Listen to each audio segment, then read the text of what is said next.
Assalamualaikum warahmatullahi wabarakatuh. Kembali lagi di channel Cerita Nyata. Episode kali ini, teman-teman, cerita ini dibagikan oleh sobat kembara yang bernama Mita. Dan dia ingin membagikan pengalamannya, atau mungkin bisa juga ini adalah sebuah kisah yang terjadi di keluarganya. Terutama hal ini terjadi pada bapaknya yang bernama Pak Gundi. Jadi ceritanya ini, Mita ini punya kakek dan nenek. Kakek dan nenek Mita ini orang bisa dikatakan orang kaya lah, orang berada. Apalagi orang dulu itu asetnya ini selalu properti, entah itu tanah, rumah maupun persawahan, dan seperti itulah. Pada saat itu kakeknya Mita ini punya banyak sekali tanah, dan bahkan sampai tanahnya itu bisa diwariskan kepada cucu-cucunya. Termasuk Mita ini juga mendapatkan tanah, dan tanah ini sampai sekarang ditempati oleh Mita. Begitupun juga dengan bapaknya Mita yang bernama Pak Gundi ini, beliau juga mendapatkan tanah, dan tanah ini berdekatan sekali dengan tanah sepupunya. Nah, sepupu dari Pak Gundi ini nama persisnya Pak Sali. Tanah beliau itu persis di samping tanahnya Pak Gundi. Mereka sepupu, jadi dari situlah semua anak-anak maupun cucu-cucu dari kakeknya Mita ini mendapatkan tanah warisan. Dan di sekitar tahun 90-an, ketika Pak Gundi bapaknya Mita itu punya sebuah usaha di depan rumahnya persis. Nah, di era itu tahun 90-an itu Pak Gundi ini buka usaha toko spare part alat-alat sepeda motor, maupun juga di samping itu ada bengkel kecil. Sedangkan Pak Sali sepupu dari Pak Gundi ini beliau membuka toko senapan. Kalau teman-teman tahu, ada senapan burung dan laras panjang itu. Disitulah Bapak membuka toko senapannya itu. Nah, di era itu, di tahun 90-an, toko mereka ini ramai. Baik bengkel yang dimiliki Pak Gundi, senapan mereka motor yang dimiliki Pak Gundi, maupun juga toko senapan yang dimiliki Pak Sali. Semuanya ramai karena lokasi rumah Pak Gundi dan Pak Sali ini lokasinya ada persis di pinggir jalan raya. Sampai hari ini lokasi ini adalah lokasi yang ramai, merupakan daerah-daerah perdagangan. Nah, barulah di sekitar tahun 98 usaha mereka masing-masing ini mulai agak sepi. Jadi perlu diketahui teman-teman, hubungan Pak Salih dan Pak Gundi ini baik-baik saja. Tidak pernah ada masalah sekalipun, bahkan mereka sering bekerja sama. Jadi kembali di tahun 90-an, antara 98 sampai 2000, usaha mereka ini mengalami penurunan.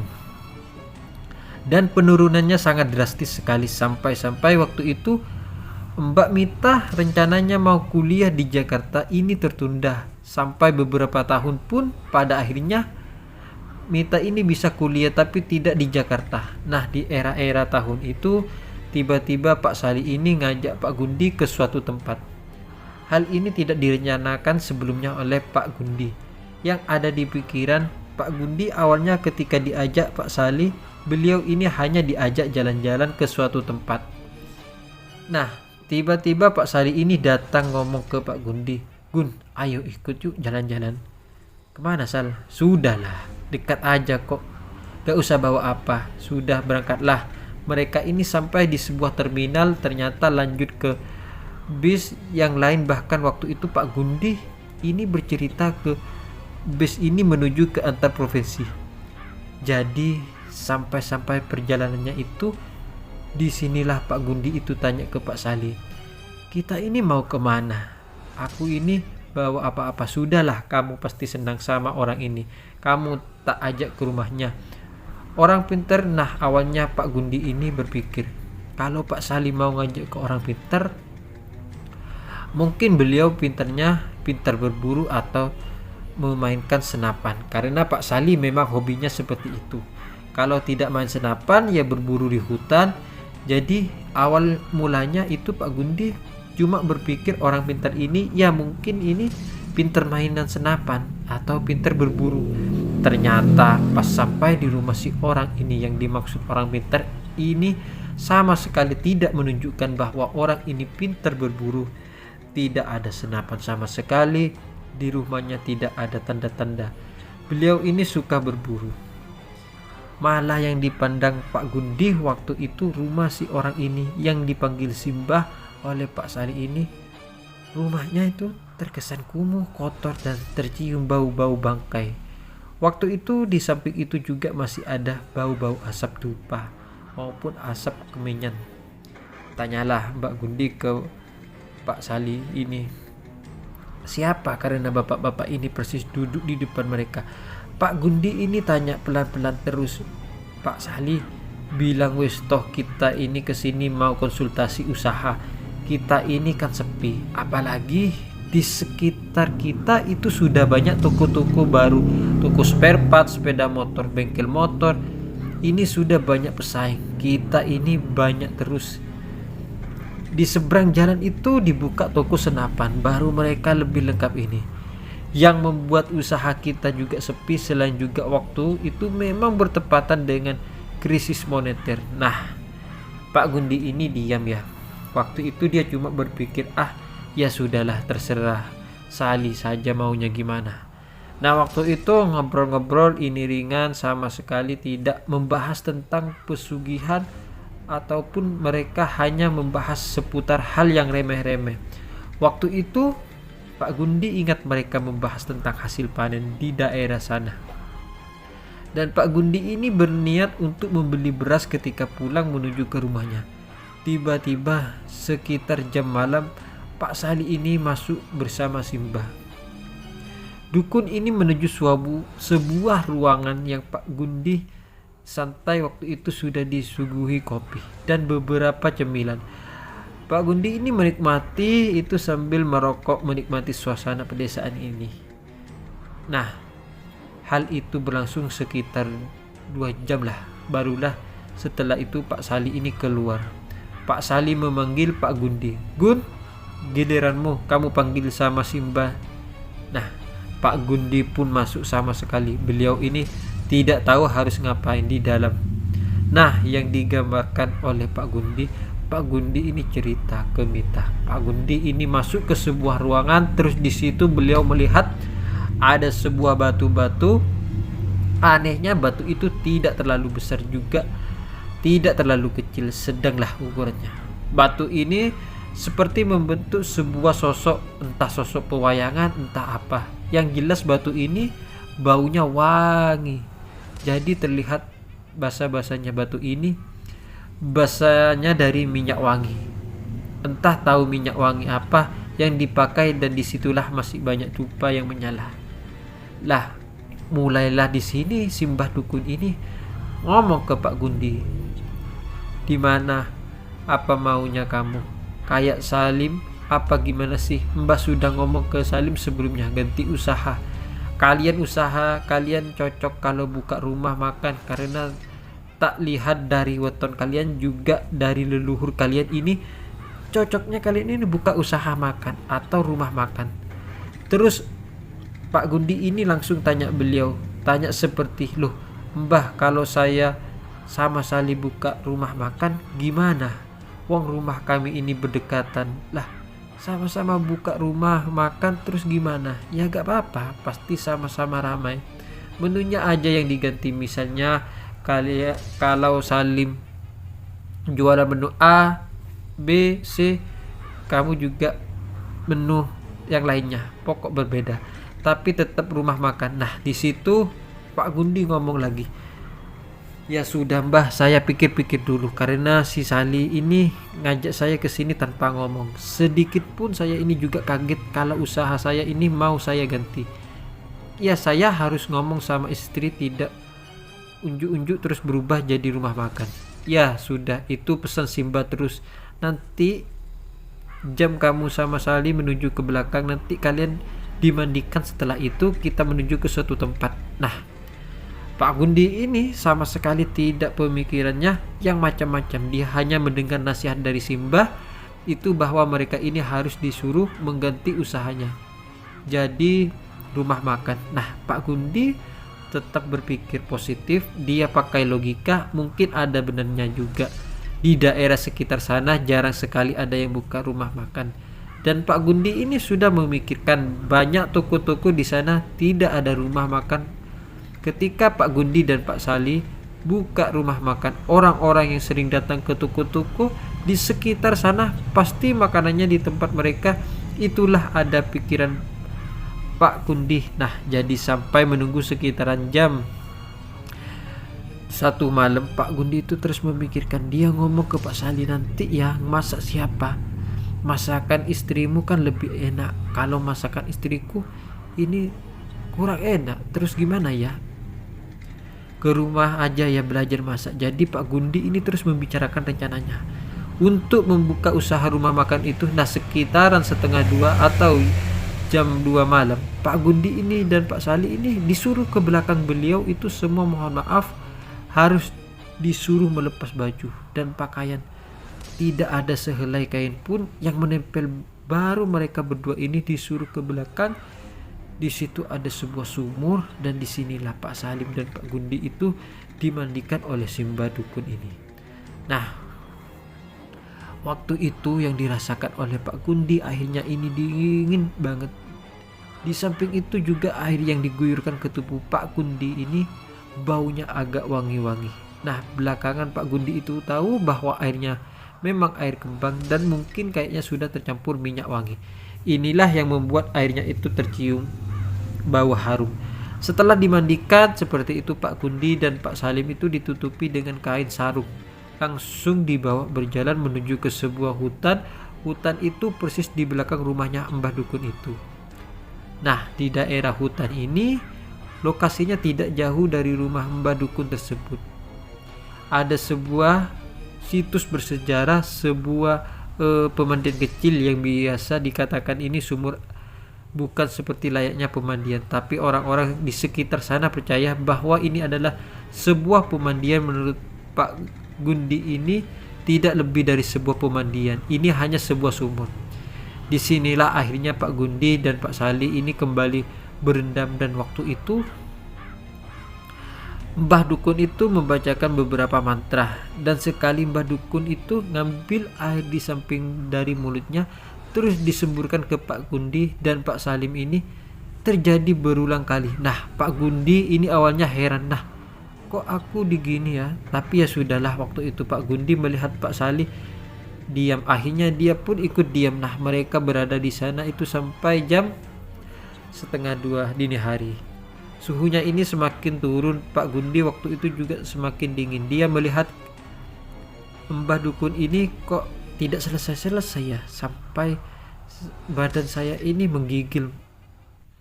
Terus di sana tidak lama setelah itu Mbah Dukun itu beranjak dari tempat duduknya.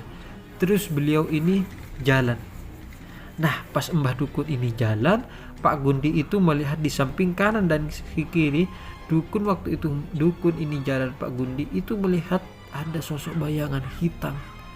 Tapi sosok itu menyerupai seorang laki-laki tinggi, tegap, dan bayangan ini dua-duanya jalan mendampingi Mbah Dukun itu sampai masuk ke dalam semak-semak. Tidak lama setelah itu Mbah Dukun ini balik terus ngomong ke Pak Gundi dan Pak Sali, wis ayo mentas-mentas kabeh. Mereka disuruh beranjak dari tempat rendaman itu dan kembali ke rumah. Begitu sampai di rumah Mbah Dukun ini sudah menyiapkan bungkusan kain. Waktu itu Pak Gundi ini tidak tahu ini isinya apa. Yang jelas bungkusan ini, kain ini dibungkus dengan bungkusan kain warna putih dan baunya wangi banget.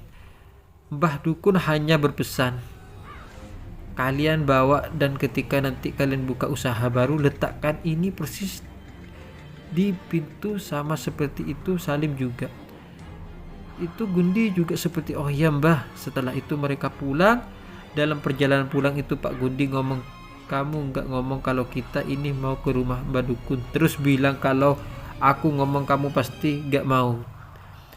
Terus aku ngomong lagi tuh kayaknya gitu-gitu kok baik banget ya. Orangnya tidak dipungut biaya sebesar pun. Terus Pak Sali bilang tidak dipungut biaya. Dasmu ini tadi menyerahkan mahar 1 juta, masih mahar 1 juta, anggap aja kamu utang ke aku, nanti bayarnya bisa kapan-kapan. Nah, Pak Gundi kaget loh, ternyata bayar juga, dikiranya gratis. Ternyata untuk ritual semacam itu menurut Pak Salim mereka harus menyerahkan sebuah mahar uang tunai sebesar 2 juta masing-masing. 1 juta dari situ Pak Gundi berpikir, oh ternyata mahar itu apalagi mahal. Di sekitaran tahun 2000 uang 1 juta itu per orang ini lumayan banyak. Waktu itu sesampainya di rumah langsung Pak Gundi menceritakan hal ini ke istrinya. Bu, ini ada pesan dari orang pintar. Kita disuruh ganti usaha dan disarankan kita untuk usahanya buka rumah makan. Sali juga seperti itu. Nah, sama pertanyaannya dari Pak Gundi ini. Sama loh, terus kalau kita sama-sama buka rumah makan, gimana? Wong rumah kita ini sebelahan. Ya, kata si dukun itu menunya nanti berbeda. Kita bikin kesepakatan nanti si Sali sama istrinya buka usaha apa, makanannya itu menunya terus apa. Begitulah. Nah, tidak lama setelah itu sekitaran 2 bulan mulailah usaha bengkel ini ditutup, diganti rumah makan. Begitupun juga dengan Pak Sali. Jadi sama-sama mereka itu buka usaha rumah makan dan ternyata benar-benar usaha ini sangat ramai. Dan mereka pun juga tidak lupa bingkisan dari dukun itu diletakkan persis di atas pintu. Nah, seketika itu juga rumah makan ini ramai. Berjalan sampai 2 tahunan. Terus tiba-tiba Pak Gundi ini punya ide baru. Jadi waktu itu ada kampus. Kampus ini adalah kampus besar yang sebenarnya lokasinya ada di pusat kota. Tapi kampus ini membuka kampus cabang dan lokasinya dekat dengan rumah Pak Gundi. Mulailah dari situ banyak sekali kos-kosan untuk mahasiswa. Jadi Pak Gundi ini punya ide, Bu, rumah makan kita dibikin beda. Nasinya biar mereka ambil sendiri, lauknya biar mereka ambil sendiri. Jadi kita bikin prasmanan. Nah, waktu itu memang terobosan yang sangat menarik. Sekali itu di tahun-tahun seperti itu, apalagi mahasiswa ini sangat senang kalau makan dengan cara ambil sendiri. Nah, mulai dari situ ternyata usaha ini berhasil. Banyak banget mahasiswa dan mahasiswi yang datang ke rumah makan Pak Gundi. Untuk rumah makan Pak Sali ini hanya didatangi pelanggan-pelanggan lama. Lama-kelamaan rumah makan Pak Salim ini terlihat sepi. Bahkan waktu itu kalau dilihat dari luar, karena rumah makan ini berjajar, kalau orang melihat dari luar, sepeda motor maupun sepeda parkir yang di sana itu lebih banyak di rumah Pak Gundi ini. Jadi terlihat, nah, timpang Pak Gundi ini sendiri tidak menyangka kalau bakal terjadi hal semacam ini. Jadi ketika rumah makan Pak Gundi ini ramai dan tiba pelanggan yang melihat seekor kucing warna hitam tiba-tiba loncat dari dapur terus menuju ke bawah kasir atau di bawah penyimpanan uang. Tiba-tiba pelanggan ini curiga, Pak, itu ada kucing, diusir dulu, nanti ngambil lauknya. Nah, Pak Gundi ini waktu itu kebetulan ada di sana disertai juga pegawai-pegawai Pak Gundi. Terus Pak Gundi mencari, tolong cari, katanya ada kucing, dicari ke bawah. Sampai di bawah meja ternyata tidak ada kucing warna hitam. Terus disitulah Pak Gundi tanya lagi, loh, sampean lihat di mana? Ada kucing? Ada Pak, tadi loncat dari sana ke sini. Nah, kejadian itu pertama kali yang menurut Pak Gundi ini aneh. Dan beberapa waktu kemudian banyak hal-hal aneh yang ditemui oleh Pak Gundi di rumah makanannya. Jadi suatu ketika kejadian yang sangat luar biasa menurut Pak Gundi ini sangat aneh. Waktu itu warungnya ini ramai banyak pelanggan yang makanannya di sana tiba-tiba semua lauk pauknya dan juga nasinya yang baru dimasak oleh Pak Gundi dan beberapa pegawainya ini basi semua. Dan bahkan sudah tidak basi lagi dan tidak bisa dimakan lagi. Yang sudah terlanjur makan mereka ini sampai tidak bisa nahan untuk muntah. Di sana, Pak, gimana Pak, basi ini kok sampean jual terus, dicoba atau persatu dicoba, mulai dari sayur, lauk, pauk, bahkan sampai nasi ini dicoba semuanya memang sudah basi. Bahkan untuk beberapa masakan daging-daging seperti daging ayam, daging sapi, beberapa hal yang banyak ulatnya. Inilah yang membuat Pak Gundi merasa ini benar-benar aneh, kok saya kayak gini. Dikumpullah semua pegawainya, ditanya satu persatu, termasuk tukang masak. Siapapun ini ditanya, kok bisa ada kejadian seperti ini? Nah, semua pegawai bilang ke Pak Gundi, Pak, kami ini yang masak seperti biasa, bahan-bahan yang kami beli di pasar itu juga sudah segar semua, tidak ada satupun yang mencurigakan. Terus gimana ya, kok bisa kayak gini? Nah, ada satu pegawai Pak Gundi yang bilang, ngapunten Pak, ini kayaknya warung makan Pak Gundi ini sudah diguna-guna sama orang, gak mungkin kalau ada diguna-guna terjadi hal semacam ini. Terus di situ pikir kayaknya benar juga kamu, tapi ya siapa yang punya pikiran jahat seperti itu? Siapa? Waduh, kalau gitu ya gak tahu Pak, warung ini tetap buka keesokan harinya. Setelah mengalami kejadian itu, warung itu tidak sepi, dan kebetulan waktu itu bertepatan dengan hari libur anak-anak kuliah, jadi warung itu terlihat sepi. Nah, pas waktu ada orang makan di sana, Pak Gundi ini benar-benar secara selektif mengambilkan lauk dan juga sayur. Dia tidak mau kalau terjadi sesuatu seperti kemarin. Nah, orang-orang yang mengambil secara masing-masing, secara prasmanan dicek satu persatu oleh Pak Gundi. Setelah mereka mengambil, dibawa ke kasir. Pak Gundi ini sedikit mencium sambil beliau ini curiga. Nah, ketika dicium tidak bau apapun, tidak ada bau basi, tidak ada bau kecut, dan dicek dagingnya juga tidak ada tanda-tanda mengherankan. Batuk-batuk, ada yang batuk-batuk, dan ada juga tiba-tiba bayar langsung pulang. Pak Gundi ini curiga sekali.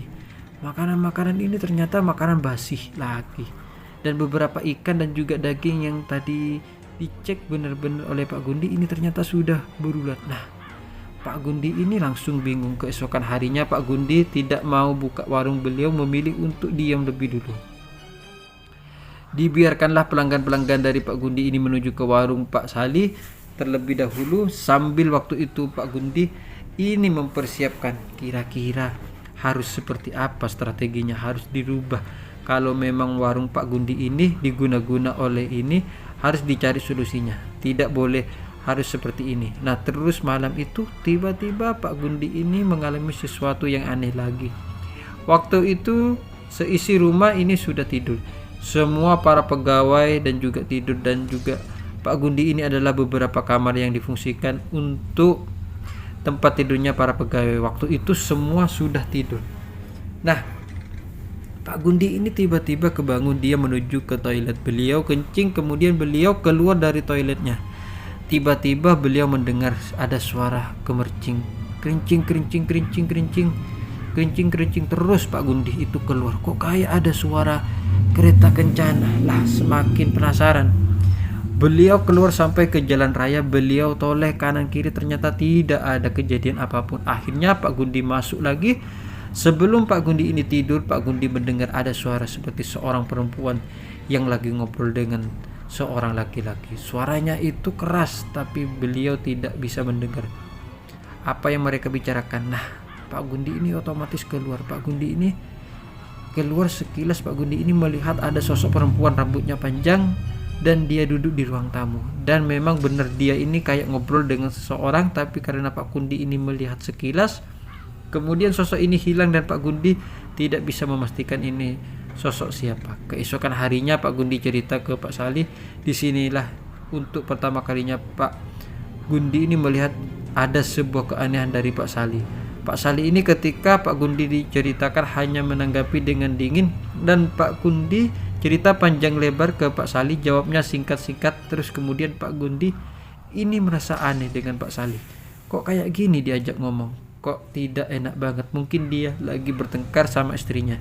Dia pun balik, jadi sampai kira-kira 3 hari rumah makan Pak Gundi itu akhirnya beliau memutuskan untuk kembali buka. Begitu warung makan ini buka, yang terjadi lagi seperti itu. Lauk pauknya basi, tiba-tiba basi. Bahkan waktu itu ada satu pegawai yang menemukan bangkai tikus persis di bawah laci. Sampai waktu itu kondisinya heboh, kok bisa sampai bangkai tikus ini? Seharusnya kan bau lebih dulu, bangkai ini sama sekali tidak tercium, tapi tiba-tiba wujudnya bangkai ini. Nah, tidak pikir lama akhirnya Dibuanglah bangkai tikus ini. Setelah membuang bangkai tikus, sang karyawan ini ngomong ke Pak Gundi, "Pak, ini bener loh Pak, warung Bapak ini ada yang diguna-guna.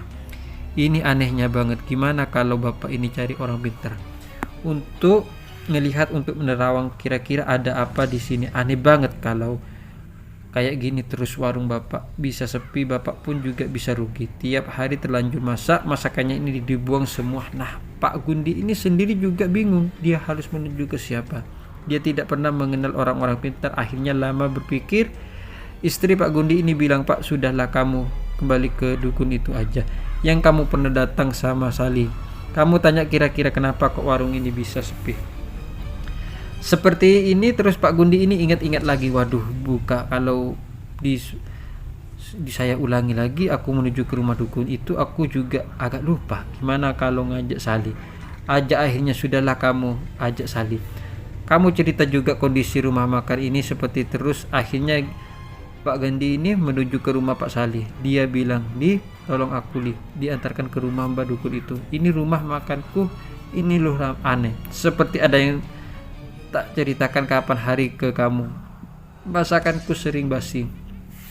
Ini masuk tidak lama kemudian keluar sambil membawa kertas, dan kertas ini diberikan alamat dari Mbak Dukun itu. Intinya waktu itu Pak Sali itu tidak mau ikut karena Pak Sali beralasan warungnya lagi ramai yang sudah diterima. Hal ini Pak Gundi kemudian mengajak Mita menuju ke rumah Mbah Dukun itu. Nah, begitu sampai di rumah dukun itu langsunglah Pak Gundi cerita, "Pak, kondisi rumah makan saya seperti ini." Terus Pak Gundi ini bingung juga, terus sudahlah, lakukan hal Pak Gundi ini seperti saya.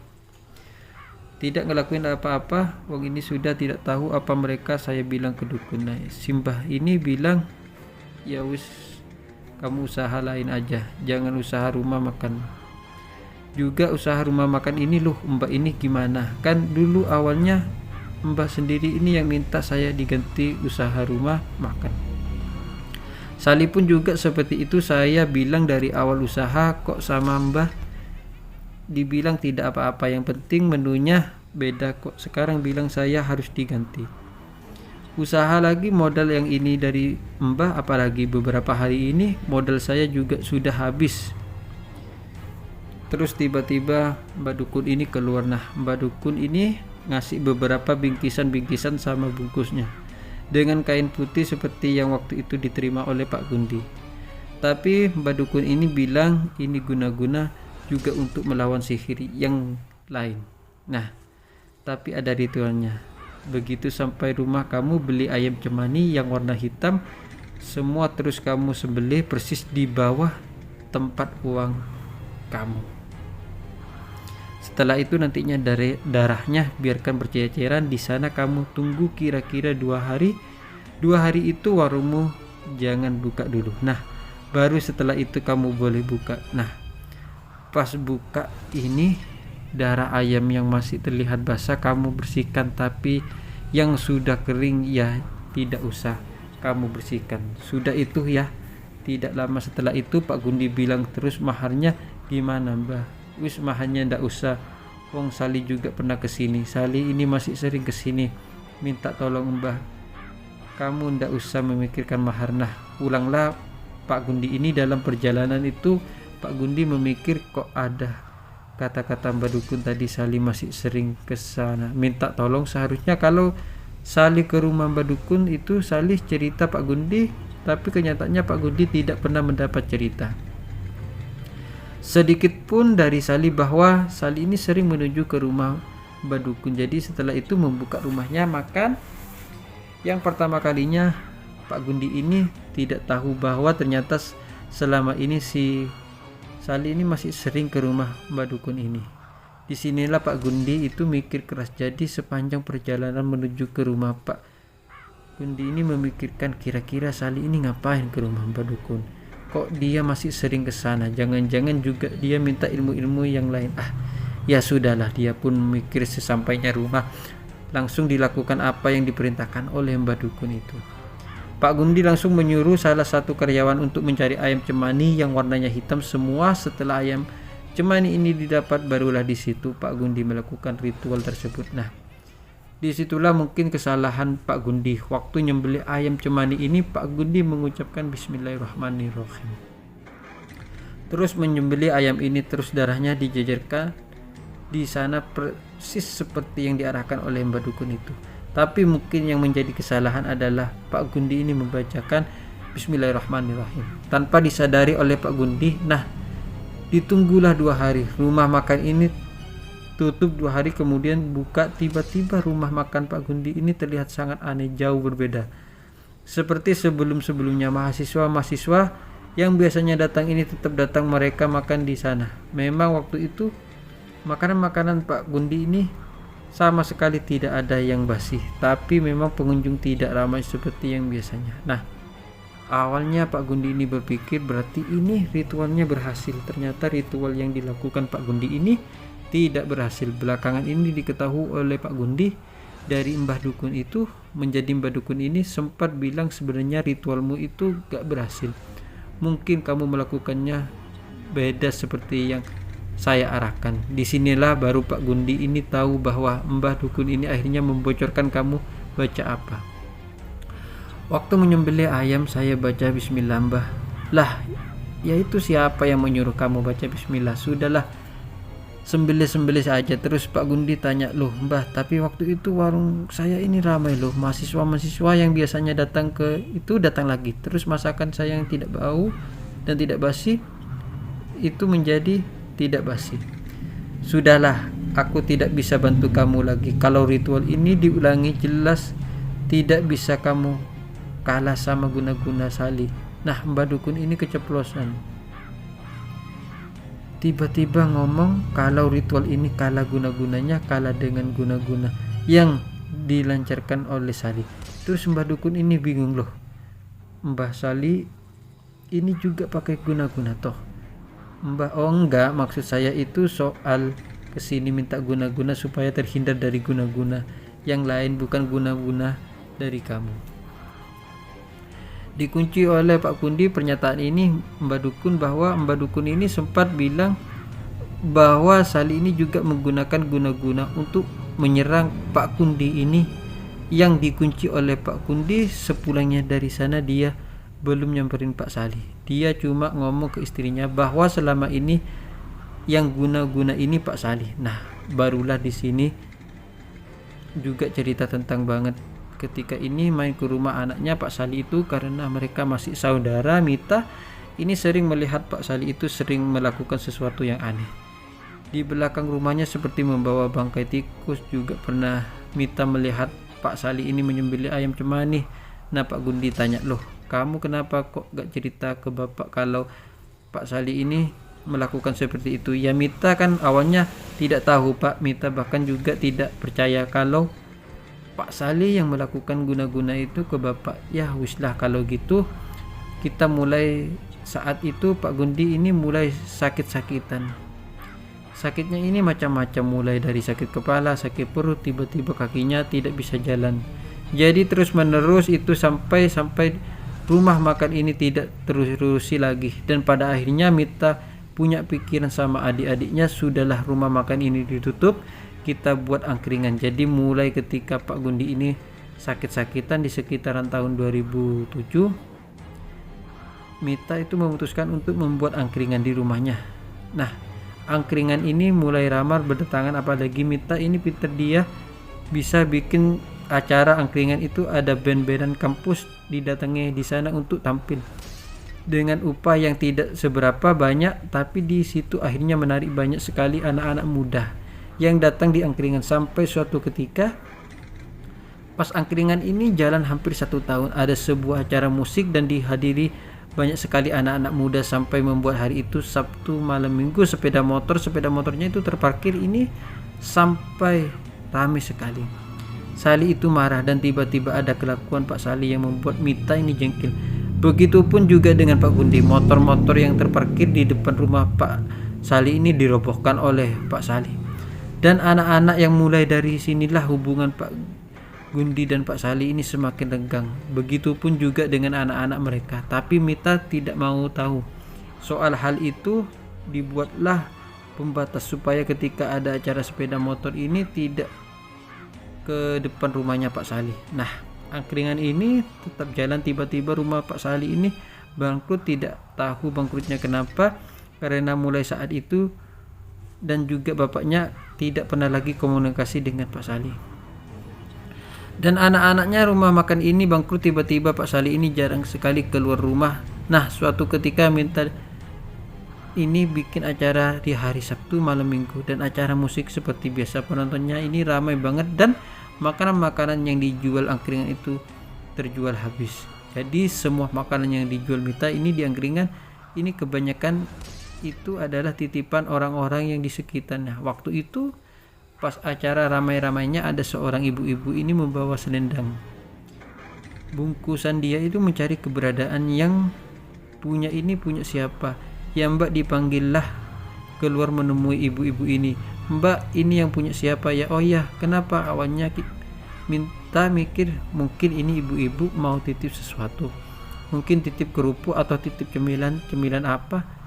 Minta tanya, oh nak, saya mau ketemu sama bapaknya aja yang punya rumah makan ini.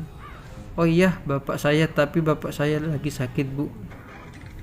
Boleh nak ketemu ibu? Oh gak apa-apa, masuk aja. Akhirnya melewati kerumunan orang-orang itu, Minta menghantarkan ibu-ibu ini masuk, duduk di ruangan tamu. Terus Minta pun langsung menuju ke kamar bapaknya. Pak Gundi ini waktu itu lagi sakit. Pak Gundi ini di kaki bagian kanan. Jadi Minta ini ngomong, Pak ada yang mau ketemu. Ibu-ibu cari bapak, katanya siapa Duk? Nah, tidak tahu, bapak keluar aja. Terus Pak Gundi ini keluar digandeng sama si Mita. Pas sampai di ruangan tamu, ibu-ibu ini sudah tidak ada lah.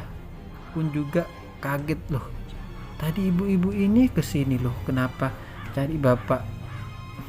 Kamu tidak tanya siapa namanya? Tidak Pak, tidak tanya. Ya wis lah, kalau nanti datang lagi kamu tanya siapa namanya. Perlu apa? Bapak istirahat dulu. Nah, ditunggu sampai acara ini selesai sekitar setengah 12 malam. Ibu-ibu ini sudah tidak terlihat lagi. Beberapa hari kemudian waktu angkringan ini buka, tapi tidak ada acara musik. Banyak sekali pengunjung yang datang. Si ibu-ibu ini datang, beliau jalan dari kejauhan. Nah, sudah tahu loh ibu-ibu yang kapan hari itu disamperi sama si Mita. Bu, itu bapak saya ada dalam. Ibu ini namanya siapa? Perlunya apa? Oh iya, nama saya Sriati. Saya ini Mbak mau ngasih tahu bapak itu yang bikin kasihan bapak itu. Oh iya Bu, ayo masuk. Mita ini tahu karena bapaknya memang kayaknya penyakitnya ini aneh dan ada guna-guna. Jadi pas ibu ini ngomong seperti itu, Mita langsung mempersilahkan ibu-ibu ini masuk, disuruh nunggu di ruangan tamu. Ibu tunggu sini sebentar, jangan pergi, biar bapak saya yang keluar. Terus akhirnya Mita pun memanggil Pak Gundi, dan Pak Gundi itu ada di luar. Ibu-ibu kemarin yang katanya bapak ini ada guna, kayaknya beliau ini tahu oleh Pak. Oh iya, Gundi ini ada. Begitu sampai di ruangan tamu, ibu-ibu ini tidak ada lagi. Nah, membuat Mita itu heran, ibu-ibu ini gimana toh? Tadi kan disuruh nunggu, kok tiba-tiba tidak ada lagi? Bingung Mita. Sampai seminggu kemudian ibu-ibu tidak muncul lagi. Terus barulah tidak lama setelah itu Mita ini ketemu pas waktu angkringan ini sudah tutup. Mita ini menyapu halaman, ibu-ibu ini datang. Mbak, maaf ya Mbak, bapak ada. Terus Mita tanya, loh Bu, kan kapan hari ibu kan sudah suruh tunggu di ruang tamu, kenapa kok ibu pergi? Saya punya waktu Mbak, saya ini cuma disuruh. Kalau saya ini disuruh pulang lagi ya saya pulang, tidak punya waktu. Cuma saya ini mau menyampaikan ke bapak ini ada yang guna-guna, saya cuma bisa menyampaikan itulah. Terus gimana solusinya? Apa ibu ini jamu atau gimana? Sampainya setelah itu si Mita bilang ke ibu, tunggu sini sebentar, saya panggilkan bapak.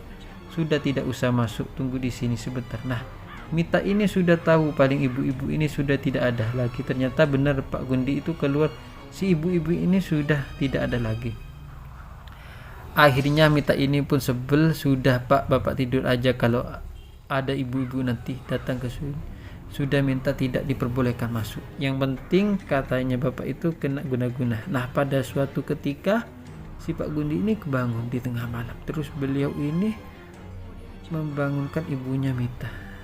Nah, ibunya Mita ini membangunkan Mita karena bilang, "Mbak ini loh, bapak ini loh, dari tadi kok dengar ada suara kenong." Nah, di beberapa daerah kalau ada orang yang meninggal ini selalu kenong ini yang dipukul, salah satu instrumen dari gamelan dipukul tung tung. Nah, Pak Gundi ini selalu mendengar suara kenong ini berbunyi.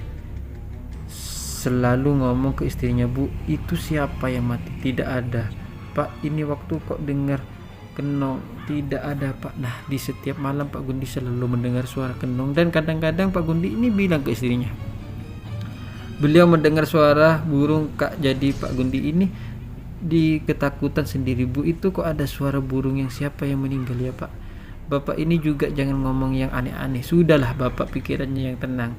Kita ke desa dulu ya, ke rumah Bapak sama Ibu dah. Boleh di sini terus, pikirannya kacau. Nanti Bu akan dengar suara kenong, Bu." Jadi hal ini terjadi sampai sekitaran 2 minggu. Setiap malam Pak Gundi selalu mendengar suara kenong yang bunyinya tung tung tung, menandakan bahwa hari itu ada meninggal. Nah, sampai suatu ketika Mita sendirilah yang bermimpi. Dalam mimpinya itu Mita bertemu dengan kakek dan neneknya yang sudah lama sekali meninggal. Di mimpinya itu kakek dan neneknya ini bilang, "Duk, kowe wis sing sabar.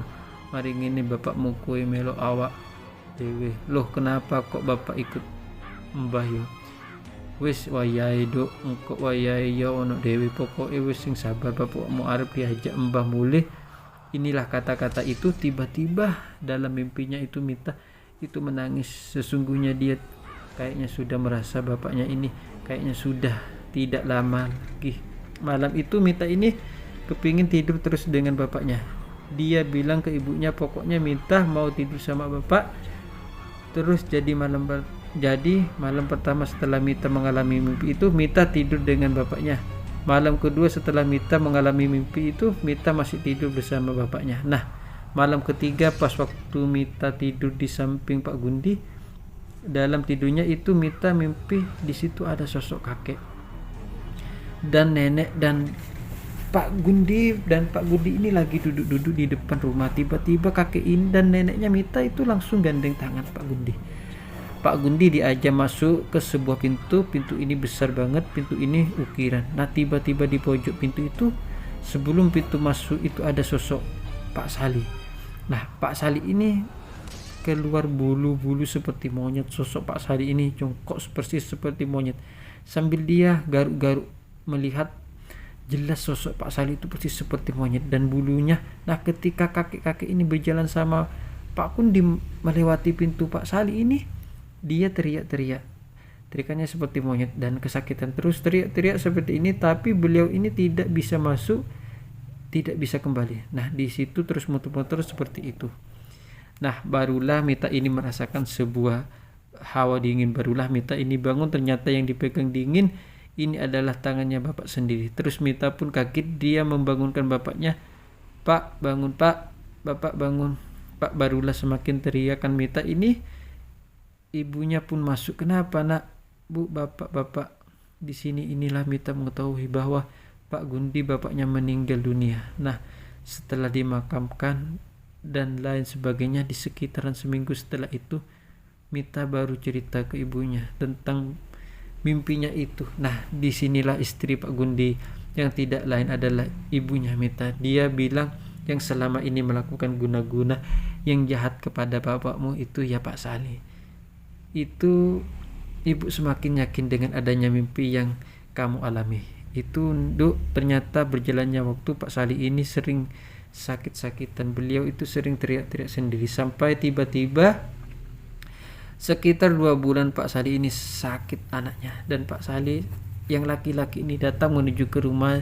Dia langsung sungkem kepada ibunya Mita, nangis-nangis, dan dia ini mengakui bahwa selama ini yang melakukan guna-guna, melakukan kejahatan kepada Pak Gundi adalah Pak Sali, dibantu dengan anak-anaknya. Nah, di situ ibu ini memaafkan dia, berusaha melupakan bagaimanapun Pak Gundi ini sudah meninggal. Hal ini sudah berlalu, dimaafkan. Setelah dimaafkan itu tidak lama kemudian Pak Sali ini minta pulang kembali ke desa. Istrinya setelah sana dan ibunya mendengar kabar Pak Salim meninggal dan dimakamkan di desanya.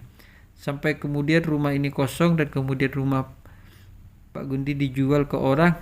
Lah, sampai cerita ini diturunkan ke ibu dan adik-adiknya Mita sambil tinggal di rumah itu. Sedangkan Mita pada saat ini tinggal di sebuah daerah di Jawa Tengah. Nah, cerita inilah teman-teman yang dibagikan oleh Mita kepada cerita nyata. Semoga kisah ini menghibur teman-teman sekalian dan lebih semoga kisah ini bisa kita ambil hikmahnya. Terima kasih. Assalamualaikum warahmatullahi wabarakatuh.